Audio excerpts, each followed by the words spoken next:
Il est 13 heures, bienvenue à tous pour ce webinaire de la plateforme L'innovation territoriale en action, transformer son modèle socio-économique. Nous sommes très heureux de vous accueillir ce mois-ci particulièrement nombreux pour ce webinaire. Bienvenue à tous les acteurs des régions françaises, bienvenue à l'outre-mer et bienvenue bienvenue tout particulier à nos amis de l'université libanaise. Merci de nous rejoindre. C'est toujours un plaisir de pouvoir partager le fruit de nos expériences largement avec des amis venant du monde entier. Ce 9e webinaire s'inscrit donc dans la plateforme L'innovation territoriale en action qui a été lancée le 24 décembre de l'année dernière pour pouvoir mettre à disposition de l'ensemble des territoires des outils qui permettent de pouvoir développer les innovations territoriales et de pouvoir rapprocher le plus près possible l'ingénierie territoriale des territoires et en particulier des territoires les plus faiblement dotés en ingénierie territoriale pour permettre, grâce à l'outil numérique, qu'ils aient accès à ce savoir-faire partagé.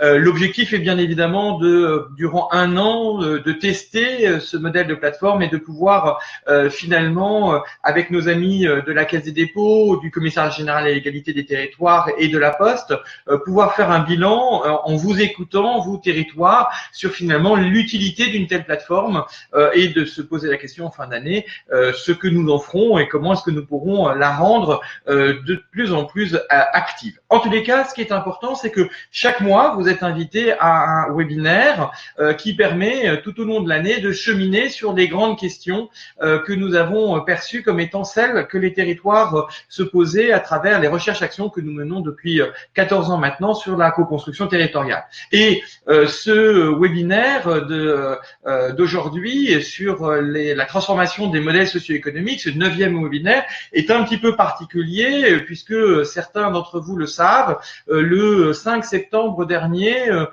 sous l'impulsion du secrétaire d'État Gabriel Attal, a été lancé le référentiel modèle socio-économique d'intérêt général qui capitalise une décennie de recherche collective sur cette question de la spécificité des modèles socio-économiques d'intérêt général. Et dans la même foulée, nos amis de l'ESSEC ont rédigé avec nous un MOOC qui est en ligne sur Coursera et qui vous permettra, au-delà de ce webinaire d'aujourd'hui, de pouvoir approfondir cette dynamique. Nous aurons l'occasion d'en reparler en fin de webinaire. Donc, un mois particulièrement propice à la question des modèles socio-économiques et de leur hybridation. Alors, pourquoi se poser cette question-là? Parce que il n'aura échappé à personne que, avec d'un côté l'accroissement des besoins sociétaux et de l'autre côté une raréfaction des ressources, la question finalement de transformer son modèle socio-économique est naturellement, pour toutes les organisations, qu'elles soient publiques ou privées, un élément totalement déterminant. Et il est intéressant de partir dans notre analyse de la spécificité des modèles socio-économiques d'intérêt général, puisque nous aurons l'occasion de le redire, mais ce sont les plus complexes des modèles socio-économiques, et donc c'est toujours intéressant de partir des cas les plus complexes pour pouvoir décortiquer après les cas les plus simples. Nous aurons tout au long de ce webinaire 4 temps successifs. Le premier, finalement, de quoi parle-t-on? Qu'est-ce que c'est qu'un modèle socio-économique? Pourquoi avoir retenu le terme de socio-économique? Deuxième point, comme je le disais, l'importance de focaliser notre attention sur les modèles d'intérêt général, et nous verrons la spécificité par rapport aux modèles d'utilité sociale notamment. Troisième point, de mettre en perspective finalement cette hybridation des modèles socio-économiques que nous constatons, vers quoi et surtout, et peut-être principalement pourquoi. Et puis, le dernier point, c'est finalement que trouve-t-on dans la plateforme l'innovation territoriale en action. Et donc, nous allons avoir le plaisir d'écouter Élodie Julien sur la définition de ce modèle socio-économique. Qu'est-ce que c'est donc que cela, Élodie? Bonjour à tous, ravi d'être avec vous. Alors effectivement, d'abord des petits éléments de définition, de savoir de quoi on parle. D'abord, il n'y a pas de définition universelle de ce qu'est un modèle socio-économique. Ce qu'on peut dire, c'est que finalement, c'est l'ensemble des ressources, des moyens qu'il faut mobiliser pour réaliser ce projet. Donc, on voit bien que c'est très structurant, mais ça reste un outil au service du projet que l'on veut réaliser. Ce modèle socio-économique, il s'appuie sur 3 leviers qui sont complémentaires. Le premier, ce sont les richesses humaines, c'est-à-dire l'ensemble des compétences qu'il faut mobiliser. Alors, ça peut être évidemment des salariés, des stagiaires, mais selon qui on est, ça sera aussi des bénévoles, des personnes en mécénat de compétences et des volontaires en service civique.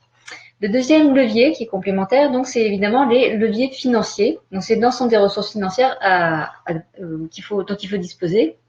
Et enfin, le troisième levier, ce sont les alliances, c'est-à-dire toutes les synergies qu'on va pouvoir développer avec les acteurs de notre écosystème qui finalement vont nous permettre de faciliter l'action qu'on veut réaliser. Donc vraiment, le modèle socio-économique, c'est l'ensemble des ressources, des différentes natures de ressources qu'il faut mobiliser pour la réalisation du projet. Alors à titre d'illustration, on a mis l'exemple du secteur associatif parce que c'est très intéressant de voir que le secteur associatif, justement hybride, diversifie ces différentes natures de ressources. Typiquement, sur les richesses humaines, il y a 12,7 millions de bénévoles et 1,8 million de salariés. Sur l'aspect financement, sur 113 milliards d'euros de budget, il y a à la fois évidemment de la subvention publique qui baisse, on va en reparler un petit peu après, il y a aussi du financement privé, il y a des cotisations, là aussi donc différentes sources de financement. Puis enfin sur les alliances, on a mis comme exemple les relations entre associations et entreprises qui représentent 1,2 million de partenariats. Donc le secteur associatif est un exemple intéressant de voir que sur ces 3 leviers du modèle socio-économique, il y a une diversification de ces ressources. Alors, comme disait Charles Benoît tout à l'heure, on a voulu faire un focus sur le modèle socio-économique d'intérêt général parce que ce sont ceux qui sont aussi des exemples très intéressants d'hybridation de ces différents leviers du modèle socio-économique. Alors, tout d'abord, pour comprendre ce qu'est un modèle socio-économique d'intérêt général, il y a 2 questions qu'il faut se poser. La première, c'est qui apporte les ressources? C'est les membres, ça peut être des acteurs publics, c'est aussi des acteurs privés, que ce soit les personnes ou les organisations. Et puis, en face de chacun de ces apporteurs de ressources, c'est finalement pour quel objectif ils apportent ces ressources. Est-ce qu'il y a une contrepartie, un service en contrepartie de son apport ou est-ce qu'il n'y a pas de contrepartie? Typiquement, si on regarde les membres, s'il y a une contrepartie, on est plutôt dans une logique de cotisation de type abonnement. En revanche, s'il n'y a pas de contrepartie, on est plutôt dans une logique de cotisation militante. Vis-à-vis des acteurs publics, s'il y a une contrepartie, on est vraiment dans une logique de commande publique, de délégation de services publics. Alors, s'il n'y a pas de contrepartie, c'est plutôt de la subvention. Et enfin, sur les acteurs privés, s'il y a en contrepartie de son apport un service, on est vraiment dans une logique de prestation, alors que s'il n'y a pas de contrepartie, c'est soit du don si on est une personne, soit du mécénat si on est une organisation.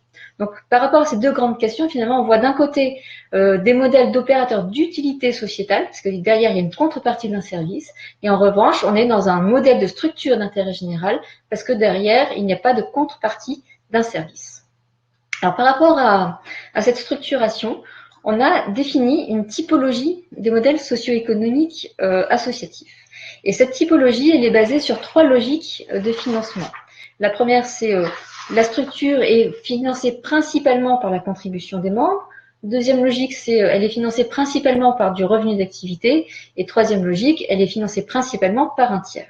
Et derrière ces 3 logiques de financement, en fait, on a identifié 7 modèles socio-économiques. Le premier, c'est l'autonomie des membres. Donc, l'on retrouve essentiellement dans les associations qui sont 100% bénévoles. Ensuite, en M2, on a ce qui relève donc du revenu d'activité, mais vraiment d'une logique de prestation. Et on retrouve ça souvent dans les associations sportives. Le modèle M3, que l'on appelle opérateur de politique publique, que l'on retrouve aussi dans le sanitaire et social. Ensuite, dans le financement par tiers, il faut évidemment distinguer le tiers public ou le tiers privé. S'agissant des financements publics, on a la logique du modèle M4 qu'on appelle subvention publique. Et autre modèle public, c'est ce qu'on appelle nous le modèle d'abondement, c'est-à-dire l'association fournit, met au pot déjà un début de financement et l'acteur public vient abonder à hauteur soit du même montant, soit différemment. Et on retrouve ce type de modèle dans les associations de solidarité internationale. Et enfin, s'agissant des financements privés, on a le modèle M6 qui est de la mobilisation privée. Là, on retrouve toutes les logiques de mécénat. Et enfin, le modèle mutualisé où ce sont les entreprises qui apportent les moyens pour la réalisation de ce projet. Et on retrouve ce cas-là dans la médiation sociale et notamment avec les PIMS qui ont été créés en fait par un ensemble d'entreprises qui sont venues apporter les moyens pour la réalisation de ce projet. Juste un point sur lequel nous souhaitons vraiment insister, c'est sur le fait qu'il s'agit bien là, non pas de modèles stéréotypés, mais finalement de points de ressources, de points de référence sur lesquels chacun doit trouver son propre équilibre. Et il ne s'agit pas d'enfermer tel ou tel acteur dans un modèle prédéterminé, mais bien de déterminer quel est le barycentre qui est propre à chacun des acteurs. Et c'est bien en fonction finalement de son modèle déterminant, celui qui va être le plus important, que va pouvoir finalement se déterminer une stratégie globale. Je donne un exemple très concret. Lorsque nous avons eu l'occasion en 2010 d'accompagner nos amis de la Croix-Rouge française dans leur réflexion sur la transformation de leur modèle socio-économique, ils avaient alors 80 métiers, ils en ont aujourd'hui plus de 120. Il est bien évident qu'au-delà du métier de chacun, finalement, du modèle socio-économique de chacun des métiers, il était absolument indispensable de déterminer quel était le modèle socio-économique de l'ensemble de la Croix-Rouge française. Et c'est bien à cela que sert cette réflexion du modèle socio-économique, non pas à stéréotyper ou à enfermer dans un modèle fermé, mais bien de pouvoir se repérer en disant finalement quel est le ou la diversité des modèles qui correspond à ma réalité de terrain, ce que je vis au quotidien, pour pouvoir après avoir des leviers beaucoup plus importants à mobiliser en fonction de son modèle ou des modèles finalement qui structurent les différents métiers qui sont à l'œuvre au sein de l'organisation. C'est très important parce que, bien évidemment, il y aura, par exemple, une différence majeure entre la Croix-Rouge que je viens dont je viens de donner l'exemple, et puis, par exemple, l'AFM Téléthon, qui repose elle, principalement sur le modèle de solidarité à travers, bien évidemment, 85% de son modèle économique qui relève du Téléthon en fin d'année, même si, là encore, la FM Téléthon a une diversité de modèles, puisque par exemple, avec le premier laboratoire pharmaceutique d'intérêt général au monde qui s'appelle Hyposkésie, qu'ils ont créé pour les biothérapies génétiques et cellulaires, ils ont une partie de leur activité qui repose sur un modèle de de laboratoire pharmaceutique. Donc on voit bien l'importance de se poser cette question, non pas pour enfermer dans un modèle en disant 100% ma logique est là, mais finalement quelle est la diversité des dimensions qui me caractérisent et comment, à travers mes exemples, ce que je suis, je vais pouvoir finalement arbitrer sur les évolutions possibles. Alors, comme vient de le dire Charles Benoît, cette typologie, c'est vraiment une grille de lecture qui doit aider à se positionner et aussi à préciser le lien qu'il doit y avoir entre son modèle socio-économique et ses activités. Je rappelle, ce que je disais en introduction tout à l'heure, c'est que le modèle socio-économique, c'est un outil au service de son projet. Ce qui veut dire, c'est que du coup, il doit y avoir une articulation qui doit se faire nécessairement entre les grandes fonctions de l'association et son modèle socio-économique. Donc, on a rappelé là, dans le schéma que vous voyez, les trois grandes fonctions d'une association. Donc, c'est l'engagement, la mobilisation citoyenne, la capacité d'innovation, la capacité d'action. Donc, derrière ce schéma, l'idée, c'est de se dire qu'à chacune de ces grandes fonctions et des grandes missions qu'il y a derrière, il y a des types de modèles socio-économiques qui sont les plus pertinents par rapport aux activités qui sont portées par la structure. Donc, réfléchir à son modèle socio-économique, c'est aussi s'assurer de la cohérence entre ce modèle et les fonctions et missions qui sont portées par la structure. Alors après, opérationnellement, ce qui est intéressant, c'est de savoir finalement sur quel levier on va pouvoir agir pour faire évoluer son modèle socio-économique. On vous présente ce qu'on appelle, nous, l'arbre des leviers, qui en fait met en évidence deux grands types de leviers sur lesquels on peut agir. Soit on va vouloir diminuer les coûts, et là on va pouvoir soit faire en sorte d'optimiser, de réduire certains coûts. On peut aussi être dans une logique de coût évité, c'est-à-dire qu'on fait financer par d'autres ou, par exemple, une collectivité, une municipalité vous met à disposition une salle pour vos réunions. Ça, c'est un coût évité. Et puis, le dernier point, c'est de réfléchir à la mutualisation de moyens avec des partenaires. Par exemple, les richesses humaines peuvent être un moyen qui peut être mutualisé. Et là, évidemment, cette question de la mutualisation renvoie à la logique d'alliance dont on a parlé tout à l'heure dans le cas des trois piliers du modèle socio-économique.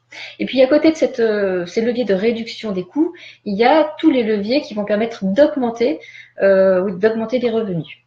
On a parlé des cotisations qui donc relèvent de la contribution des membres, et là la logique de tendance elle est plutôt à ne pas évoluer. Les financements publics, et derrière les financements publics, on est plutôt sur de la subvention, et là on voit bien que depuis un certain nombre d'années, elles sont plutôt pas à la hausse. les revenus d'activité, on en a parlé dans les modèles socio-économiques, c'est à la fois la valorisation du savoir-faire et depuis un certain nombre d'années, ces revenus d'activité, lorsqu'on regarde le budget du secteur associatif est dans une logique d'augmentation. Et puis enfin, il y a toutes les logiques de diversification de fonds privés qui vont à la fois de l'accès aux fonds solidaires, mais qui est une logique de financement plutôt d'investissement, en passant par les partenariats d'entreprise que l'on promeut, hein, c'est comment développer des partenariats avec des fondations et des entreprises, de l'accès aux grands donateurs, aux legs, et puis à toutes les campagnes de générosité du public. Donc il y a une diversité de leviers qui peuvent être activés, évidemment toujours en cohérence avec son modèle socio-économique. Et ensuite, pour terminer sur ces leviers et l'opérationnalité de ces leviers, on a travaillé avec nos amis de Paris Initiative Entreprise qui, je crois, normalement sont connectés. Donc Paris Initiative Entreprise, c'est à la fois une structure de financement des acteurs de l'ESS et un accompagnateur puisqu'il porte le DLA. Et donc de Paris, dans sa logique de financement, PIE va regarder la façon dont les associations justement activent ces 4 leviers de financement et quel est l'impact opérationnel que vont avoir ces leviers sur la structure. Et donc, ils vont voir 3 choses. Comment la structure développe, met en œuvre en fait ces 4 leviers de financement, quelles sont les compétences qu'il faut mobiliser pour justement faire en sorte que ces leviers marchent bien, et ensuite ils vont analyser les risques associés à chacun de ces leviers. Donc typiquement, si on regarde les cotisations, on va voir comment la structure développe et a la capacité de développer des adhésions, à gérer des communautés par exemple. On va s'assurer qu'il y a les compétences d'animation de communauté et de stratégie de communication, et puis ensuite on va vérifier le risque lié à la volatilité de ce type de revenus au cours de l'année. Si on regarde les subventions publiques, l'idée c'est de vérifier que l'impact des actions qui sont portées sont vraiment reconnues par l'acteur public et donc quelles sont les relations que la structure développe avec ses partenaires. En termes de compétences, ça veut dire qu'il faut qu'elle ait en interne une compétence de veille et de pouvoir absorber aussi des demandes qui peuvent être chronophages. Et le risque, c'est lié au fait que les subventions publiques sont des financements qui peuvent être incertains et dont la durée n'est pas forcément à long terme. Et donc, ça peut avoir évidemment un impact sur la trésorerie. Sur la question des revenus d'activité, l'objectif, c'est d'aller voir pour chacune des activités si elle est suffisamment rentable, si voir il y a une pérennité pour une potentiel de développement. Et en termes de compétences, ça veut dire qu'il faut que la structure puisse avoir un profil de développement commercial et une capacité à gérer la relation client sur le long terme. Et donc, en termes de risque, bien s'assurer que l'offre elle est de qualité, que la structure a pu analyser son écosystème et la concurrence, et donc de pouvoir se positionner par rapport à cette concurrence. Et enfin, sur la diversification des fonds privés, notamment la question des partenariats, PIE notamment vérifie si la structure porte une stratégie de partenariat, quelle est sa proposition de valeur. En interne, ça veut dire avoir des compétences en termes de veille, de pouvoir absorber des demandes qui peuvent être chronophages et aussi avoir une stratégie de communication. Et en termes de risque, c'est aussi une incertitude sur le financement et le risque des contreparties. 2 points très importants qu'on voulait signaler avec Élodie. Le premier, c'est très souvent on parle de la baisse des financements publics. En fait, objectivement, cette question-là ne se pose pas dans ces termes. Pourquoi ? Parce que effectivement, on est bien passé de 53% de financement, de 51% pardon de financement public en 2005 à 4% de financement public en 2018, certes, mais on est passé d'un budget de 70 milliards d'euros du secteur à un budget cumulé de 113 milliards d'euros. Donc, quelque part, certes, la progression du financement public n'a pas été à la hauteur du financement des restes de l'activité du secteur associatif, mais on ne peut pas réellement parler d'une baisse finalement de financement public. En revanche, ce qui a structurellement changé, c'est que nous étions à l'époque à 2/3 de ces financements publics, 2/3 de subventions et 1/3 de commandes publiques. Et aujourd'hui, nous sommes à plus de 50% de commandes publiques par rapport aux subventions. Et ce qui est très important, c'est que ça fait basculer dans sa globalité, dans les chiffres, le secteur associatif qui est passé de 49% de revenus d'activité à 66% de revenus d'activité. Et donc, de facto, globalement, le secteur est passé d'un secteur principalement d'intérêt général à un secteur principalement opérateur d'utilité sociale. Et ça, c'est pas du tout, et nous insistons très lourdement dans le référentiel modèle socio-économique d'intérêt général sur ce point, ce ne sont pas les mêmes modèles. Le modèle d'intérêt général, par définition, comme l'a rappelé Élodie en introduction de cette partie, ne peut pas reposer sur un modèle d'activité. Pourquoi? Parce que ça lui donne des droits complémentaires, des droits à la fois de pouvoir capter le mécénat et les dons, mais aussi, et c'est plus important encore, le droit de pouvoir faire appel au bénévolat. Et je rappelle que les 12,7 millions de bénévoles représentent un total cumulé de près de 40 milliards d'équivalents financiers mis à disposition du secteur associatif d'intérêt général. Or, il y a une chose qui est très claire, il est interdit par la loi, par le droit du travail, et c'est complètement normal qu'un acteur économique, fût-il d'utilité sociale, puisse se reposer dans son activité sur du bénévolat. Et c'est normal. Sinon, si demain, pour une activité, fût-elle d'utilité sociale, je peux utiliser du bénévolat, c'est la fin du droit du travail en France. Et cette dynamique-là est très importante parce que elle permet réellement de devoir pour chacun qualifier dans quel modèle on se trouve.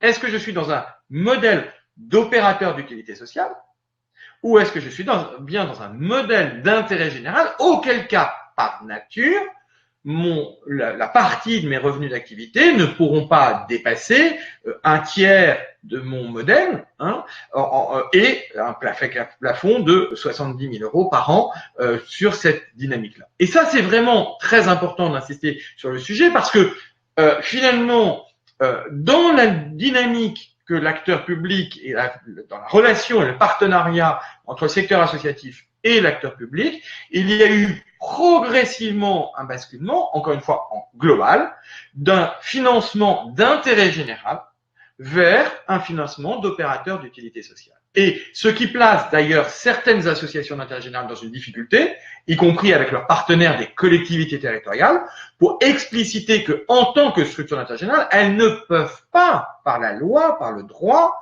finalement, reposer majoritairement sur un revenu d'activité. Et c'est très important parce que faire le choix de basculer, faire le choix de changer de modèle, c'est un autre projet. Et comme nous l'avons dit en introduction, le modèle socio-économique n'est qu'un outil au service du projet. Donc, de déterminer si la structure souhaite être un opérateur d'utilité sociale ou une structure d'intérêt général qui devra donc mobiliser des énergies différemment, eh bien ça, c'est un élément de choix absolument stratégique et politique de chaque organisation d'intérêt général. Et c'est pour ça que c'est très intéressant, finalement, d'aborder la question du modèle socio-économique par ces petites bêtes les plus complexes que sont les structures d'intérêt général, parce qu'elles relèvent, finalement, d'un modèle qui ne peut pas par nature être celui de revenu d'activité, ce qui ne veut pas dire qu'il est facile d'avoir un modèle économique de revenu d'activité, mais en tous les cas, le périmètre est beaucoup plus simple et l'hybridation qui est liée à cela est beaucoup plus simple à traiter. Donc, nous insistons beaucoup, et encore une fois, si nous avons, avec nos amis de l'ESSEC, lancé le MOOC sur les nouveaux modèles économiques associatifs, et si nous avons lancé, avec nos amis de Juris Association, le référentiel sur les modèles socio-économiques d'intérêt général, c'est vraiment pour insister sur cette différence modèle d'intérêt général, modèle d'utilité sociale. Et d'ailleurs, dans son discours de lancement de ces outils le 5 septembre dernier, le secrétaire d'État Gabriel Attal a lui aussi insisté sur l'importance de bien spécifier ces deux modèles. Élodie, peut-être des questions ? Alors, effectivement, avez-vous des questions? Alors, je le rappelle, je ne sais pas si certains n'ont pas encore utilisé ces webinaires.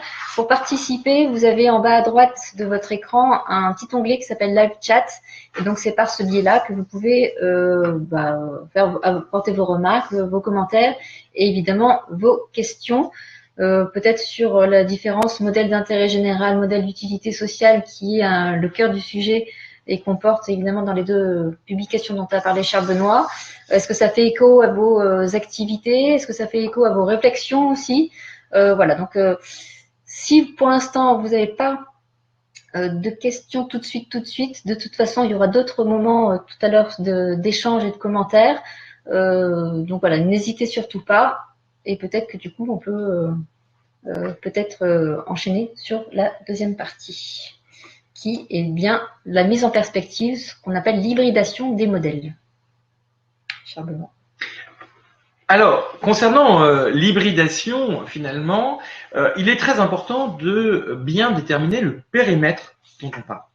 Est-ce qu'il s'agit de l'hybridation au sein d'une organisation, c'est-à-dire sa capacité à elle d'utiliser différents leviers, ou est-ce que plus structurellement, on est en train de parler d'une hybridation des modèles, c'est-à-dire la capacité des différents acteurs, des différentes organisations à articuler leur propre modèle pour justement trouver des solutions là où elles n'existent pas. Il est bien évident qu'aujourd'hui, il ne s'agit pas et on ne peut pas faire reposer sur chacun des acteurs, publics et privés, associatifs et entreprises, finalement, la seule responsabilité d'inventer son propre modèle et sa propre hybridation. Et nous l'avons vu dans l'exemple du secteur associatif d'intérêt général, le risque serait finalement de faire basculer un modèle vers l'autre et finalement de rendre un peu confus cette dynamique.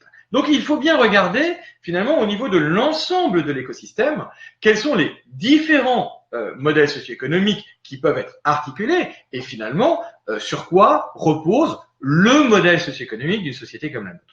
Et immédiatement, finalement, cela nous invite à nous reposer quelques notions d'économie. D'abord, je voudrais vraiment insister sur un point très important, c'est qu'il y a souvent une confusion entre économie et finance.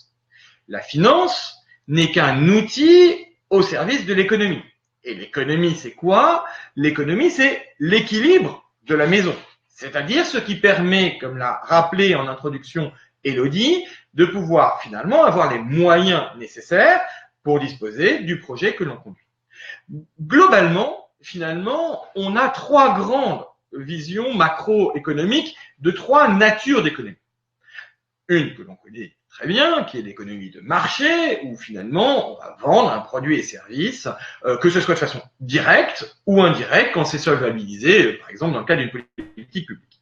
Mais on voit bien ce qu'est cette économie de marché. On voit bien aussi la deuxième grande famille finalement d'économie, qui est cette économie de redistribution, qui est celle finalement que l'on a collectivement admise à partir du contrat social qui est le nôtre. Lorsque l'on paye un impôt, c'est bien une économie de redistribution en disant finalement je vais ponctionner sur mes propres moyens pour pouvoir collectivement disposer de santé, de sécurité, d'école, d'éducation, de transport et l'ensemble finalement de ce qui peut relever d'une économie finalement publique par la redistribution.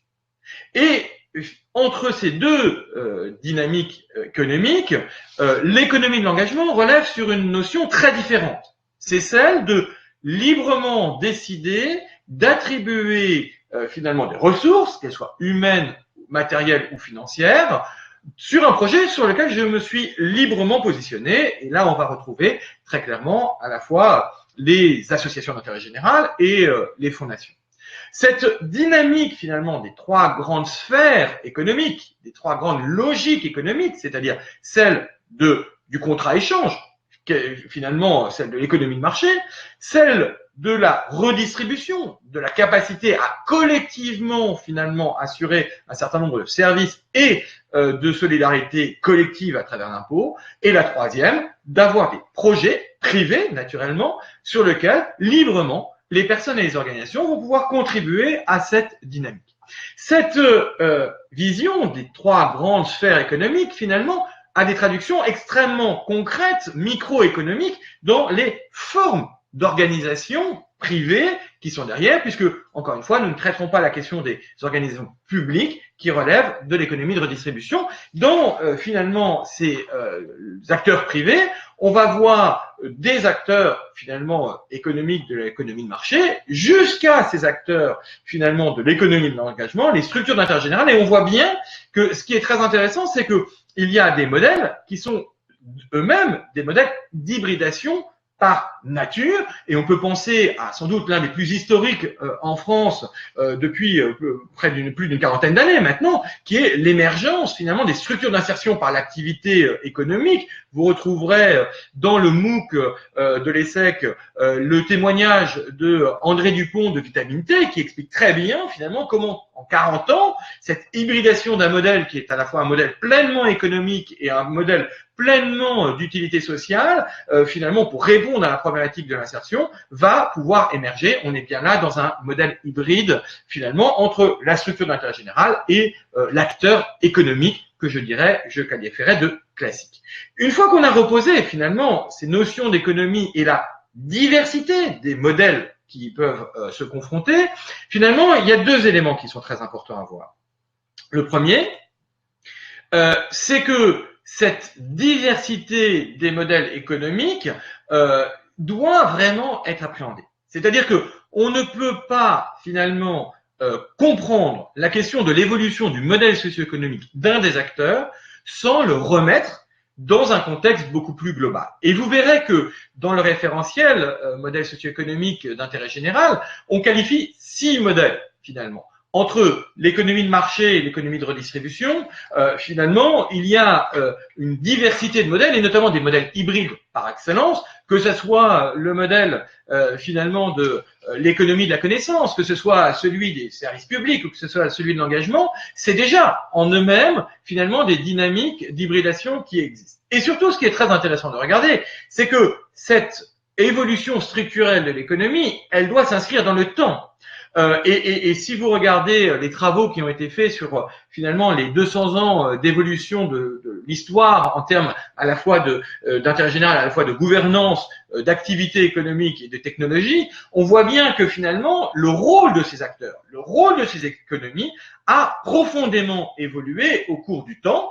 Par exemple, on voit bien que l'économie finalement relevant déjà d'un modèle hybride lui-même sur les services publics a émergé après-guerre, dans l'État-providence, qui n'existait pas préalablement et qui a redéfini finalement un rôle d'acteur extrêmement différent. Et donc, il est intéressant, à un moment donné où on voit se redéterminer ce que nous disions tout à l'heure, c'est-à-dire le grand effet ciseau, accroissement des besoins, raréfaction des ressources, on voit bien aujourd'hui la nécessité de prendre le recul pour se dire que il nous faut inventer les nouveaux modèles socio-économiques, il nous faut inventer l'hybridation des modèles socio-économiques, mais il ne s'agit pas de demander à chacun d'inventer son modèle. On n'est pas dans une forme de chacun pour soi et quelque part on verra bien ce qui aboutira.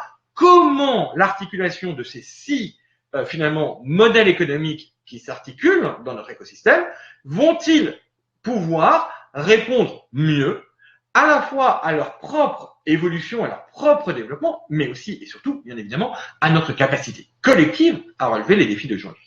Et là, ça nous amène directement, finalement, à cette question de l'hybridation des modèles au service de l'intérêt général. Et quelque part, nous avons voulu mettre en place ce webinaire quelques jours avant l'annonce par le président de la République finalement de la feuille de route de la France sur les objectifs de développement durable, parce que nous avons là un cadre collectif, puisque ce que nous disons, bien évidemment, sur la France se traduit aussi d'un point de vue international, sur la façon dont, comment allons-nous collectivement répondre aux grands défis qui sont devant nous.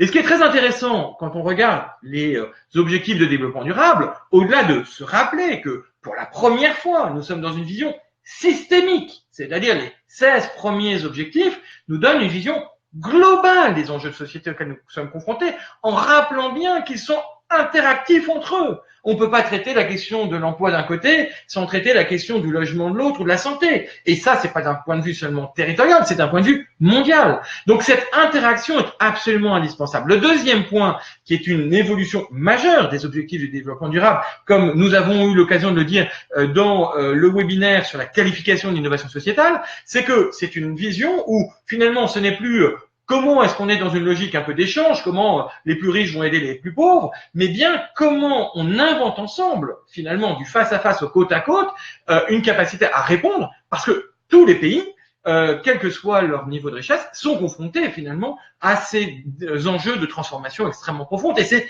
ensemble qu'il faudra les inventer. Et puis le troisième point, le troisième élément extrêmement intéressant dans ces objectifs de développement durable, c'est que au-delà des 16 objectifs finalement qui donnent une vision systémique de nos enjeux collectifs, il y en a un 17e dont on peut s'étonner qu'il soit là, puisque ce n'est qu'un enjeu de moyens, la question des partenariats.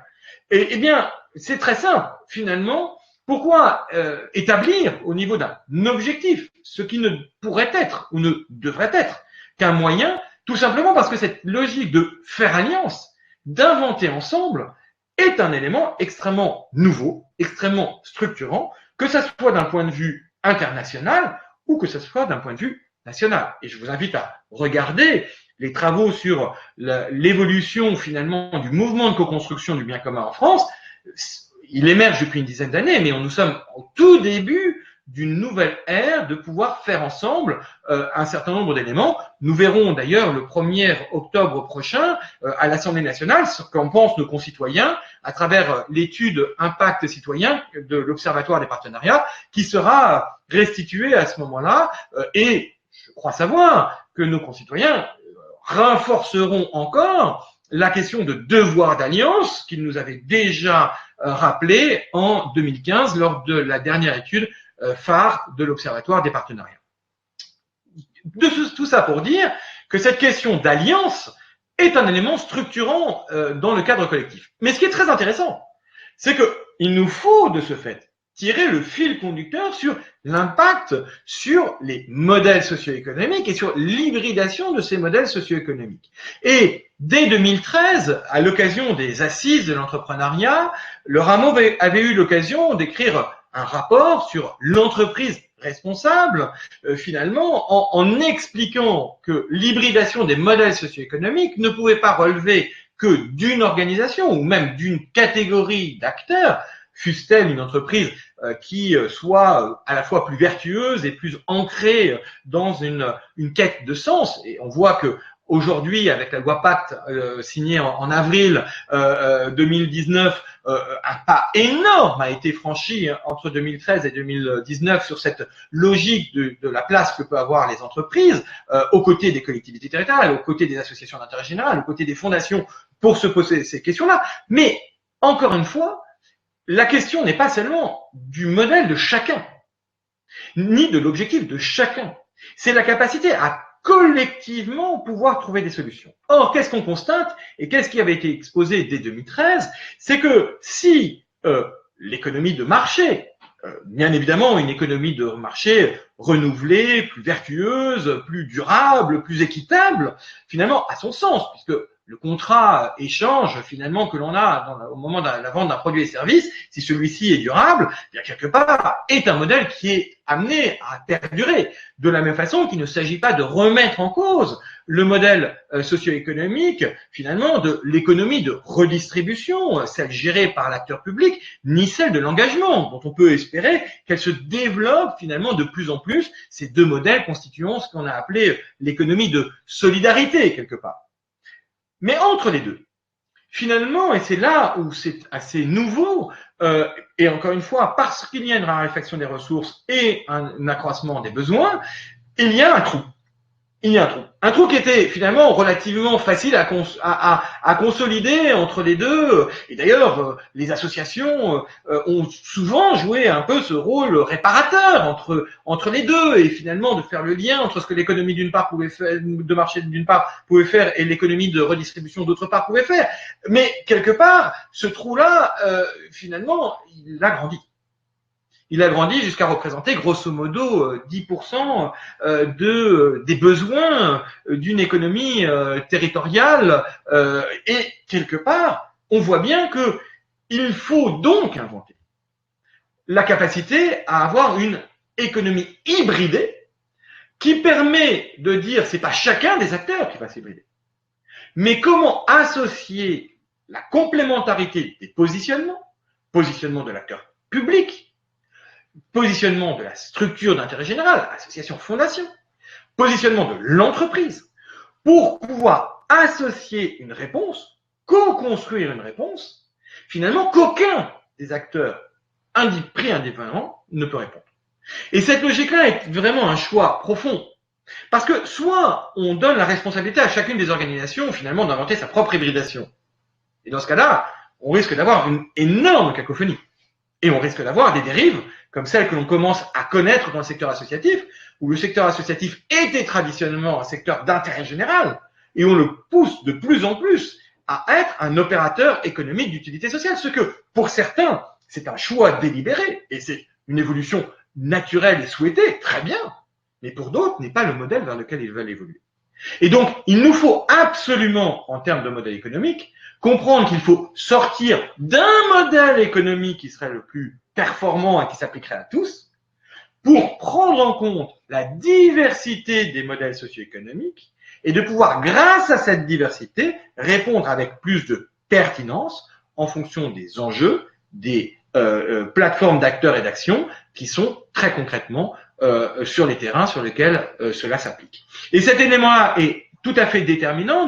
Nous avons qualifié cette transformation au sein du rameau en disant comment est-ce qu'on articule le dernier kilomètre des solutions avec le premier kilomètre des besoins. Eh bien, cette articulation, une chose est certaine, c'est qu'elle ne sera possible que si nous inventons des modèles socio-économiques qui permettent justement d'hybrider la capacité des acteurs ensemble à inventer, à construire, à co-construire des solutions qui soient à l'ampleur des enjeux, là où aucun des trois grandes sphères, l'économie de marché, l'économie d'engagement, l'économie de redistribution, toute seule ne peut pas répondre à cette question-là, mais articulée ensemble peut inventer des solutions, encore une fois, qu'aucun des trois ne peut faire, même si, et j'insiste là-dessus, les trois réussissent déjà à couvrir 90% des besoins.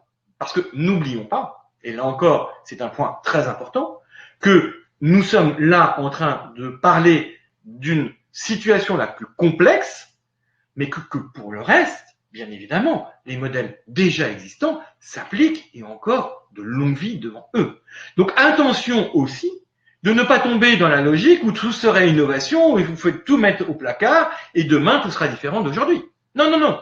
Nous sommes bien en train de parler d'une partie finalement des besoins auxquels nous ne pouvons pas répondre aujourd'hui et qui ne pourra s'inventer non pas par la capacité de chacun à s'hybrider, mais par la capacité de chacun à contribuer à une hybridation collective. C'est bien de cela dont on parle dans l'hybridation des modèles socio-économiques et que vous allez retrouver, que vous pouvez retrouver encore dans le cycle 21 jours pour convaincre sur l'hybridation des modèles socio-économiques qui donnera lieu à une note prospective sur ce sujet qui sera publiée le 25 septembre prochain.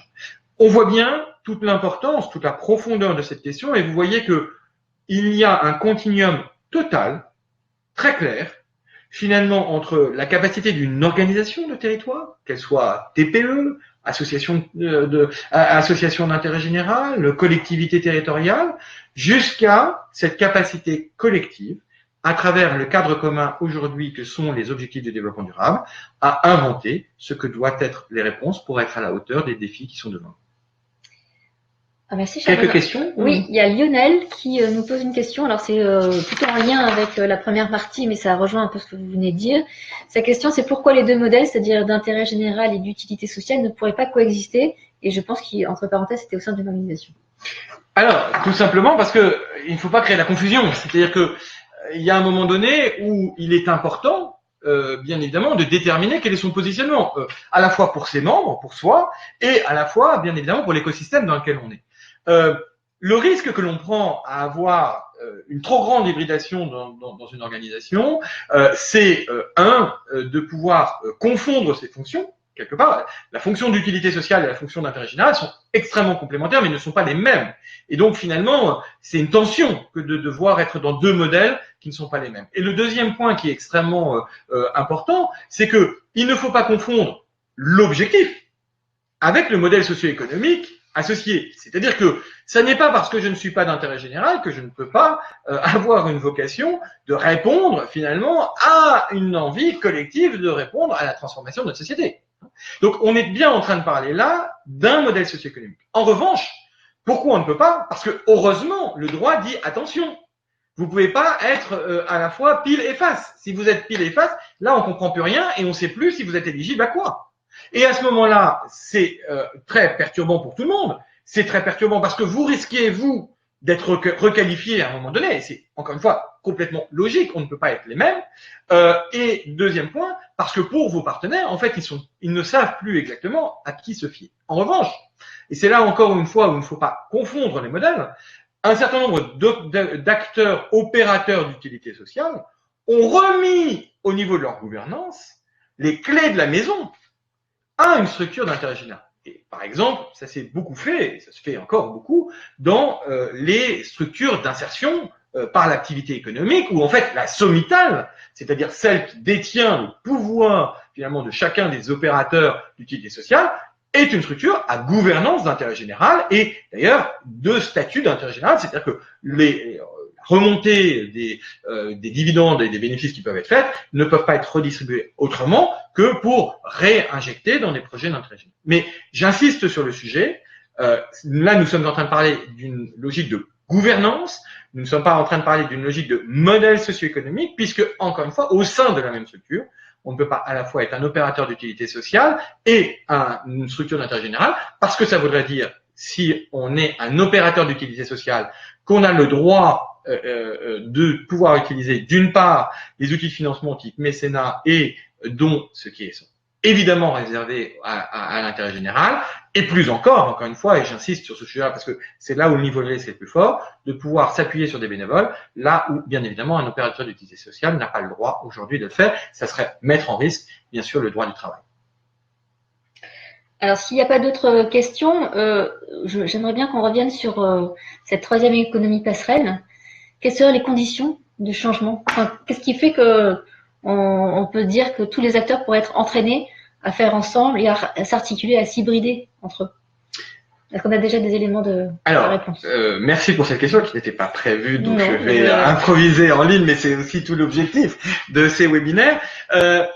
En fait, la première condition, c'est que chacun reconnaisse la valeur du modèle de l'autre. Et pour que ça puisse fonctionner réellement, en fait, c'est très facile de dire il faut faire alliance. Mais dans la réalité de la vraie vie, et nous l'avons tous constaté, nous-mêmes dans nos travaux de recherche depuis 14 ans, finalement, apprendre à faire alliance, apprendre à travailler avec des acteurs très très différents, c'est finalement une marche à franchir qui est extrêmement difficile. Ça demande deux choses. Ça demande, de se décentrer et donc de regarder l'écosystème, l'ensemble des acteurs de l'écosystème et plus seulement soi-même. Et deuxième point, ça demande à faire un pas de côté, c'est-à-dire d'accepter finalement que les autres acteurs puissent avoir des positionnements radicalement différents du mien. Et c'est d'ailleurs là où il y a un très gros écart entre cogestion et co-construction. Généralement, quand on cogère, il faut partager les mêmes valeurs. On est à l'intérieur d'une dynamique, on est à l'intérieur d'une communauté, d'une organisation, et on partage la même façon de voir les choses. Après, on peut se disputer et pas être complètement d'accord, mais là, ce qu'on va chercher à faire, c'est le plus grand consensus possible. La co-construction, c'est pas le sujet. La co-construction, c'est comment chacun, dans sa propre différence, finalement, dans un écosystème où je ne choisis pas qui sont les acteurs avec lesquels je suis dans l'écosystème, mais quelque part dont on a la même réalité, on a les mêmes enjeux, vont être en capacité de trouver ensemble des solutions dans leur diversité. Et finalement, il n'est pas surprenant que ce mouvement de co-construction soit né d'abord territorialement parlant. Et il n'est pas surprenant que cette troisième économie passerelle, celle qui est vraiment le mix, l'alchimie qui se crée dans cette dynamique-là, soit d'abord des expériences de territoire. Pourquoi? Parce que le territoire joue, et nous avons eu l'occasion, lors du webinaire sur l'écosystème territorial, rappeler cet élément majeur, c'est que le territoire joue un rôle finalement de paillasse d'expérimentation. En proximité, finalement, il est plus facile de pouvoir, entre une entreprise, une association, une collectivité territoriale, un acteur académique, il est plus facile en proximité par rapport à un enjeu commun que je peux clairement définir et qui est périmétré, il est beaucoup plus facile de rentrer dans cette dynamique de co-construction que d'un point de vue macro, global. Et encore une fois, si les objectifs du développement durable, si les Nations Unies en 2015 ont intégré ce 17e ODD, objectif de moyens, c'est parce que c'est facile à dire, c'est très compliqué à faire. Et donc, ce qui est très intéressant, et pour répondre très concrètement, Élodie, à votre question, c'est que finalement, il nous faut 3 conditions. La première, c'est d'accepter de rentrer dans ce dialogue, dans cette capacité à se confronter à la différence avec l'autre et à découvrir progressivement, d'où le temps nécessaire, cette interconnaissance, finalement que la complémentarité des 2, voire des 3, éclaire des champs nouveaux, parce que quelque part, ils sont en périphérie de mon action et de ceux des autres, mais que quand on se met ensemble, on voit des choses qu'on ne peut pas voir, qu'aucun des acteurs ne peut voir ça. Le deuxième élément complètement majeur, c'est ce rôle des territoires qui finalement est le lieu d'expérimentation de cette nouvelle économie passerelle, d'où d'ailleurs depuis 2015 le souhait de la part du rameau exprimé au gouvernement et au chef de l'État de questionner sur un droit d'expérimentation partenariale pour justement pouvoir se donner un espace d'expérimentation qui soit parfaitement défini pour tester ces nouveaux modèles et de pouvoir vraiment bien, j'allais dire, les appréhender avant trop vite de vouloir en faire quelque chose d'autre. Et puis le troisième, et je pense que c'est vraiment le plus important de tous, c'est d'articuler finalement 2 dynamiques complémentaires que souvent on nous confond. Celle d'une part, finalement, du pouvoir d'agir des personnes, de la volonté d'engagement de chacun, et d'autre part, de la capacité des organisations à construire ensemble des solutions. Or, très souvent, en fait, on confond les deux, ou on oppose les deux, l'une et l'autre revenant à la même chose. Le pouvoir d'agir de la personne est structurant. On ne peut pas engager un projet sans une capacité de volonté de pouvoir s'engager. Mais à contrario, finalement, une somme d'individus ne réussit pas forcément à pouvoir, dans la durée, ça peut impulser une dynamique, ça peut impulser un mouvement, mais ça ne le structure pas dans la durée. Et dans la durée, pour le structurer, il est important que les organisations travaillent ensemble. Et donc, non seulement il faut que chacun se questionne sur sa capacité finalement à être ouvert à la diversité des autres acteurs, non seulement c'est sur les territoires que cela se construit, mais troisième point, il y a 2 dynamiques qu'il faut suivre en parallèle parce qu'elles sont complémentaires, celle du participatif, de la capacité à mobiliser le pouvoir d'agir des uns des autres, et celle des organisations à co-construire, à inventer ces modèles socio-économiques hybrides, encore une fois, qui proviennent de l'articulation des capacités et des complémentarités de positionnement de chacun. C'est ces 3 conditions, Élodie, qui me semblent répondre au début de réponse de cette 3e, finalement, économie passerelle, dont, encore une fois, nous ne sommes qu'au tout début de l'émergence. Et peut-être juste pour conclure sur cette capacité de co-construction, notamment au niveau des territoires, on peut rappeler qu'il y a des acteurs qu'on appelle les catalyseurs territoriaux qui facilitent cette interconnaissance et ce dialogue. Et je pense qu'il y a un certain nombre d'acteurs qui sont connectés, comme Florence Lécluse, qui serait ravi, qui est tout à fait d'accord avec nous. Et juste un point sur ça, pour ceux qui seraient intéressés à mieux les connaître, à mieux les voir, le 26 septembre sera mise en ligne une cartographie avec l'ensemble de ces 350 catalyseurs territoriaux et vous verrez que effectivement aujourd'hui sur tous les territoires quels qu'ils soient, finalement cette dynamique est à l'œuvre et ça c'est la bonne nouvelle que l'on peut partager parce que même si on n'est pas au bout du chemin, on n'en est pas non plus au début. Oui, l'idée étant évidemment de bien montrer que ça commence à exister, que ce que vous disiez, c'est sur les territoires qu'il y a déjà beaucoup de choses qui se font en fait. Exactement. Alors pour continuer, sauf si encore une fois, on a encore 5 minutes sur ce webinaire, donc n'hésitez pas à continuer à poser vos questions sur le live chat. Pour continuer quand même et puis pour que vous sachiez ce que vous pouvez retrouver sur la plateforme l'innovation territoriale en action. D'abord, donc où il y aura, si vous allez sur la plateforme, vous verrez un onglet dédié et qui s'appelle Transformer son modèle socio-économique, où on vous donnera des éclairages sur quels sont ces différents modèles, comment le comprendre, être éclairé sur les différents leviers et leurs évolutions et sur ces hybridations, l'hybridation qui est possible. Donc, comme chaque fois sur la plateforme et donc sur la page dédiée Transformer son modèle socio-économique, Vous verrez que sur cette page, elle est divisée en 3 grandes parties. La première, c'est qui a pour objectif de comprendre donc, quels sont les enjeux liés à la transformation des modèles socio-économiques. Sur la partie s'approprier, vous allez avoir à la fois des illustrations et aussi des éléments de méthode. Je vais en parler un petit peu après pour approfondir. Et puis, des éléments de formation. Donc, il y a un module de e-learning qui est disponible. Vous aurez accès au MOOC de l'ESSEC dont a parlé Charles Benoît, qu'on a fait avec l'ESSEC sur les modèles socio-économiques associatifs. Et la dernière partie, c'est qu'une fois qu'on a compris et qu'on peut s'approprier le sujet, si on veut aller plus loin et d'agir, on vous renvoie vers un centre de capitalisation dédié au modèle socio-économique, qui est un centre de capitalisation du Ramon. Alors, quelques éléments de contenu qui sont accessibles donc, sur cette plateforme, ce qu'on appelle les outils. Pour comprendre, Charles Benoît, on en a parlé, il y a le référentiel modèle socio-économique d'intérêt général qu'on a publié avec Juris Association, qui vous donne à voir à la fois les enjeux, comprendre les différents modèles, avoir les outils pour agir, et qui est accessible depuis le 15 septembre sur lequel l'AMEO, voilà, donc c'est le flyer. Qui est en kiosque depuis le 15 septembre, mais qui est disponible depuis juste maintenant. Voilà. C'est le grand scoop d'aujourd'hui. Le flybook en ligne. En ligne, voilà. Ensuite, sur les éléments d'appropriation, il y a le MOOC que l'on a développé avec l'ESSEC, donc nouveau modèle économique associatif.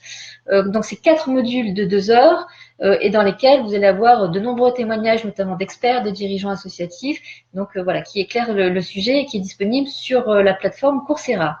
Et enfin, le dernier outil qu'on met à disposition, c'est un outil d'autodiagnostic. L'objectif, c'est de vous donner la possibilité de vous auto-questionner sur votre propre modèle et de pouvoir identifier quelles seraient les pistes d'évolution possibles. Donc ça, c'est vraiment des outils qui sont disponibles donc sur la page dédiée au modèle socio-économique de la plateforme. Ensuite, sur les centres de ressources, on vous propose 2 centres de ressources. Donc, le centre de capitalisation des travaux du Rameau qui est donc dédié au modèle socio-économique. Et là, vous allez avoir un certain nombre de documents de référence, des illustrations, des outils pour agir et des méthodes. Donc, vous avez l'adresse juste en dessous et qui est libre d'accès, bien sûr. Et enfin, le dernier outil qui est la plateforme Trajectoire socio-économique, qui est une plateforme pédagogique qui a été développée par le CRDLA Environnement et qui vous donne à voir par des vidéos, par des petits outils, comment on peut s'approprier cette question de comment on fait pour faire évoluer son modèle socio-économique.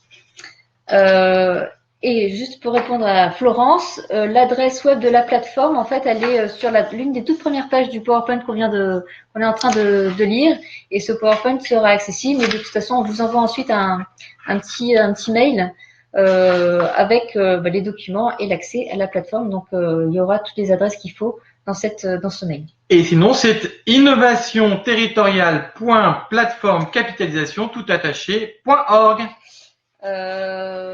Voilà. Et puis, on va peut-être, voilà, c'est tout. Donc, si vous avez des questions sur cette plateforme, il ne faut pas hésiter. Et ce qu'on dit régulièrement, c'est que il ne faut pas hésiter à nous faire des retours. Et voilà. Et bien évidemment, je vous invite tout particulièrement à suivre avec attention ce que nos concitoyens vont nous dire le 1er octobre prochain à l'Assemblée nationale lors de la restitution de Impact citoyen, parce que naturellement, cette étude de l'Observatoire des partenariats qui va les questionner sur quelles sont les fragilités prioritaires de leur territoire, faut-il faire alliance et si oui, avec quel levier et sur quelle priorité et finalement comment les ODD, quels sont les leviers qui peuvent permettre de pouvoir répondre à ces défis de société, bien évidemment sont dans la droite lignée de ce que nous sommes en train de dire, puisque un modèle socio-économique, encore une fois, est au service d'un projet et que le projet dont il est question, c'est bien évidemment le projet de société dont nous sommes tous les acteurs. Et puis la deuxième date à retenir, bien évidemment, c'est celle du prochain webinaire, le 17 octobre, où nous parlerons de l'impact des fondations. Donc on restera dans la question de l'intérêt général avec ces acteurs un peu particuliers qui sont finalement ceux qui vont aider, accompagner cette transformation avec une forme d'investissement sociétal finalement qui va contribuer à financer l'intérêt général. Nous aurons donc l'occasion d'évoquer cette question de l'impact des fondations. Je rappelle aussi, et c'est un point très important, que cette plateforme, c'est la vôtre, celle des territoires. Elle est faite durant un an pour expérimenter, pour entendre finalement vos besoins, vos satisfactions, vos remarques constructives pour pouvoir faire évoluer cet outil, puisque nous sommes encore dans la plateforme bêta et que en fonction vos remontées, et nous aurons l'occasion en fin d'année de vous questionner finalement sur ce que vous pensez de cette plateforme, bien évidemment, nous ferons une prochaine plateforme pour répondre encore mieux à vos besoins, à vos attentes. Encore une fois, c'est grâce à l'action qui est menée par vous sur les territoires que cette transformation est déjà à l'œuvre aujourd'hui. Et donc, bien évidemment, c'est aussi pour vous rendre hommage que nous faisons ce travail de capitalisation. Merci infiniment d'avoir suivi ce 9e webinaire et au prochain avec grand plaisir. Au revoir à tous et bon après-midi. Au revoir.